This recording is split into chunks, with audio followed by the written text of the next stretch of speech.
Apple just made a foldable phone, and instead of copying Samsung, they fixed the one thing every foldable gets wrong.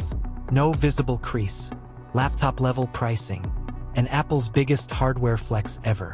But would you actually pay this much for a phone that unfolds? Watch till the end, because that answer isn't as obvious as it sounds. Apple's first foldable iPhone launches this fall, and it immediately solves the biggest problem foldables have struggled with for years: the crease. Instead of forcing the screen to bend along a single fold line, Apple uses a liquid metal hinge with a stress distribution system. That means tension is spread evenly across the display, not concentrated in one spot. The result is a 7.8-inch foldable screen that's not just less noticeable. It's genuinely flat when opened. This is the first foldable that actually feels like a normal phone, just bigger.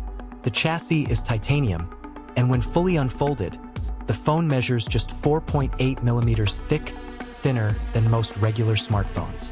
That alone tells you how aggressive Apple went with the engineering here. Battery life was clearly a priority too. This foldable packs a 5,000 mAh battery, the largest ever in an iPhone. And honestly, without a battery this big, a foldable iPhone wouldn't make sense. You're powering a massive display. Apple knew they couldn't cut corners here.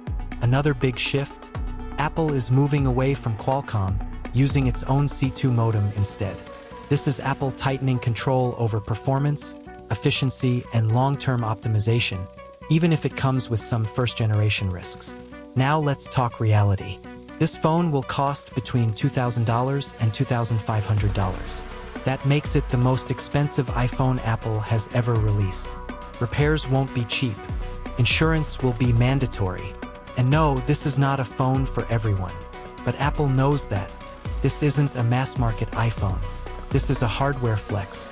It's aimed at early adopters, power users, and people who want the most advanced iPhone possible, price aside. And if Apple's history tells us anything, this first version isn't about perfection. It's about proving the concept works. Refinement will come later. So the real question isn't whether this phone is impressive. It clearly is. The real question is this: are you willing to pay laptop money for a phone that unfolds? Drop your answer in the comments.